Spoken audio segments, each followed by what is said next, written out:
have never desired your good opinion. People fear what they do not understand. I have a headache, a badge, and a gun. Power is yours. Behave. I was just trying to start a conversation. And share the wonders I've seen. Hi, and welcome to The Wonders I've Seen, where there's no such thing as weird or normal. There's just different. I'm your host, Tanagra, and thanks for joining me for today's The Lone Wonders. In these segments, we discuss topics that need a little less time, but just as much passion. Today's Lone Wonder comes to you from me. I'll be discussing Freeform's new teenage superhero drama, Cloak and Dagger, how they fixed the racism of the comic books and made the police both enemy and ally. So, let's start wondering. The first time I saw Cloak and Dagger, I thought it was the most racist comic book I had ever seen. A black man who is the physical embodiment of fears, and a white woman who is the physical embodiment of hope. If you're not familiar with the comics, let me give you a little bit of a TLDR from Wikipedia. Tyrone, Ty Johnson, Cloak, and Tandy Bowen Dagger meet in New York City as runaways.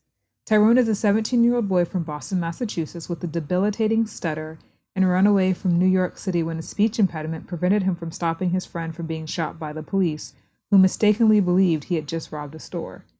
Tandy is a 16-year-old girl from a privileged upbringing born in Shaker Heights, Ohio, who ran away because her multimillionaire supermodel mom was too busy with her career and social life to spend time with her daughter.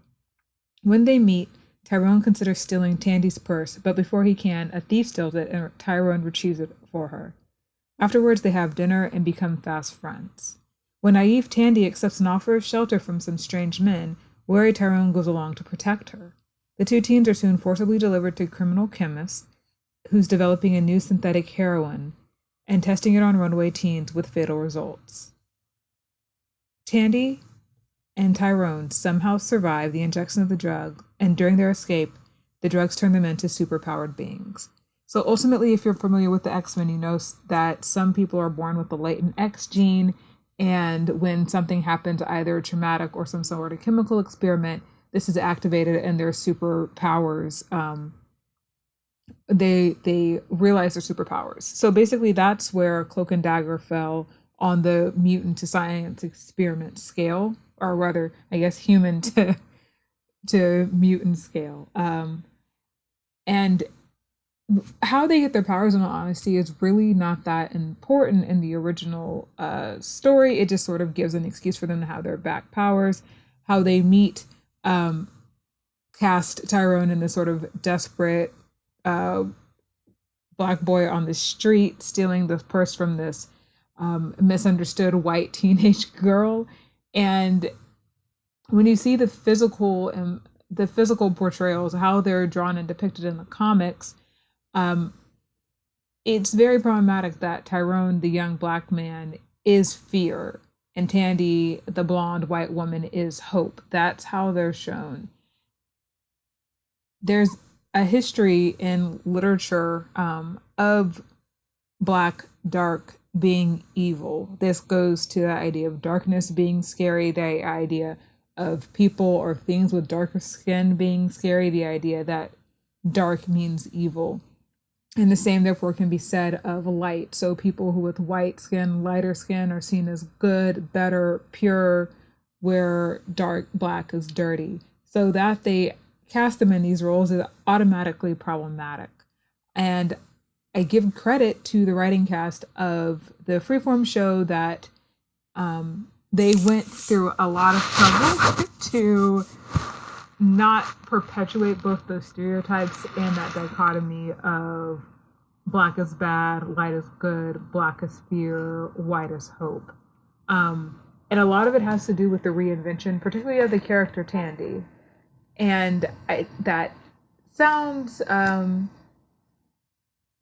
might sound that like a lot of the show hinges on her, but it's more that in taking her away from being this quote unquote poor white girl who runs away from her rich family because she's not getting enough attention that she is in the comics.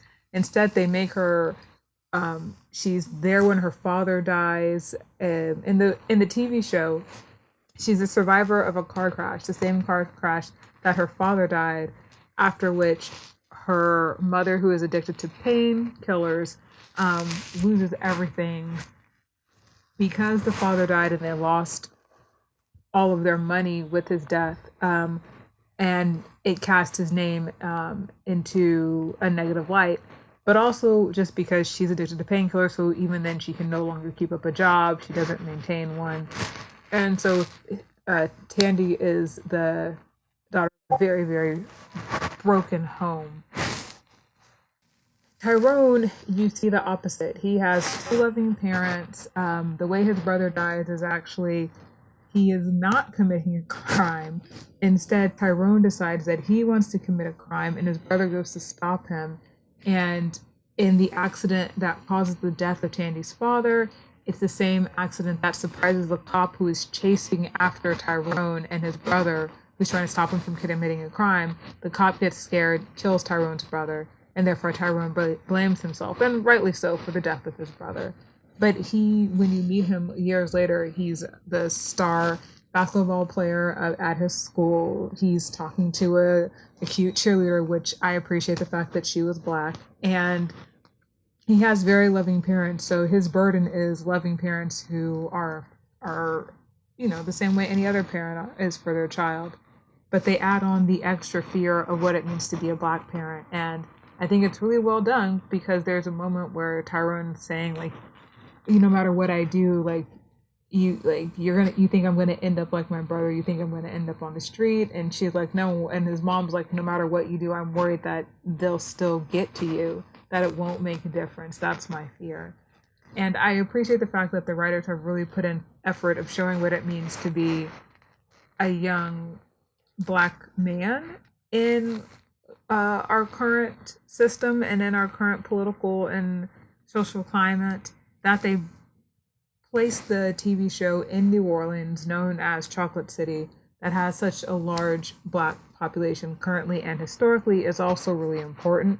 And it adds also another element of the history of that city to the powers that Cloak and Dagger have. Because in all honesty, where the powers of Cloak and Dagger come from isn't as important, right? So whether it's a science experiment, whether they're mutants, whether it's from some unknown ancient power that's under the earth, as it is in the TV show, what matters is how those powers manifest in Tandy, how they manifest in Tyrone, and ultimately, though, who those characters are outside of their powers. And I think it's very important that when they have Tandy and Tyrone meet, he just thinks she's some white girl who goes around stealing stuff, because they meet with her stealing his wallet, and she just thinks he's some privileged boy, like, oh, you think your life is so hard because, like, oh, your parents are suffering with your older brother dying. And they have conversations actually about each other's privileges and what the privileges give them, and also what the other one sees as a privilege, but what isn't actually a privilege. So there's a moment where Tandy is giving Tyrone crap, like, you're complaining about your life, but you have both of your parents. So, like, excuse me if I don't pity you. You think that you have life so hard, but you're going to go home to your nice house, because he's like, upper middle class. The mom's a professional, the dad's a professional. Like, yeah, you lost your brother, but you still have everybody else in your life. You still have a house. You still are going to school. Like, you're still doing well in school. And Tyrone's response is, check your privilege. Like, the entire world is trying to kill me just because my immediate world isn't. Everybody else is. And Tandy never really responds to that. And I think it's an important fact that she actually doesn't, because she is supposed to be this young girl who's been through a lot. She really has. And she's this young white woman who's had to struggle in a way and live on the street and steal everything she has, and didn't really have anybody to count on. And she has a hard time seeing outside that even the reason why she's able to steal what she can and do what she can is because she does have white privilege. There's a scene that shows her stealing the dress, and she goes into this